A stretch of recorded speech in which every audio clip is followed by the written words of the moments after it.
এতক্ষণ তো আমরা কথা বললাম আপনি থার্ড টার্মিনালে প্রবেশ করবেন কিভাবে, কিন্তু টার্মিনালের ভেতরে যখন আপনি আসবেন চেক ইনের জন্য, তখন এর ইন্টেরিয়র দেখে আপনার মন একদম ভালো হয়ে যাবে।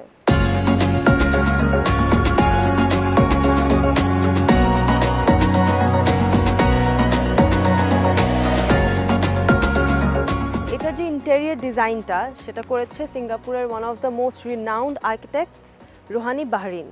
উনি অনেকগুলো বিখ্যাত প্রজেক্টে কাজ করেছেন, যেমন গুয়াংজুর এটিসি টাওয়ার, আহমেদাবাদের ইন্টারন্যাশনাল এয়ারপোর্ট, ইসলামাবাদের international airport and then this one, the third terminal of Hazrat Shahjalal আন্তর্জাতিক বিমানবন্দর।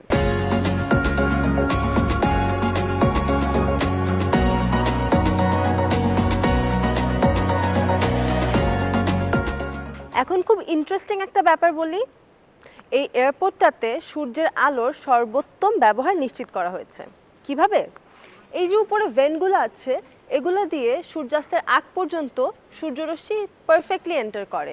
এই লাইট অ্যান্ড শ্যাডোর যে খেলাটা, এটা আমাকে বারবার আকৃষ্ট করছে। এছাড়াও এই টার্মিনালটি 1,20,00,000 যাত্রীকে প্রতি বছর সেবা প্রদান করতে সক্ষম। এই যে এত বড় একটা অ্যামাউন্টের যাত্রীদেরকে সেবা প্রদান করার যে জটিল বিষয়টা, এটা কিভাবে সহজ করা হয়েছে এই ভ্যাস্ট এরিয়াটা দিয়ে।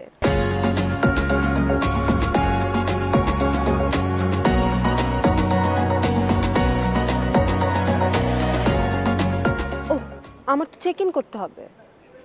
আমি যেমন এই থার্ড টার্মিনালের সৌন্দর্য দেখে হারিয়ে গিয়েছি, আপনাদের কিন্তু এরকম হারালে চলবে না, কারণ এখন আমাদের চেক ইন করতে হবে। So let's go.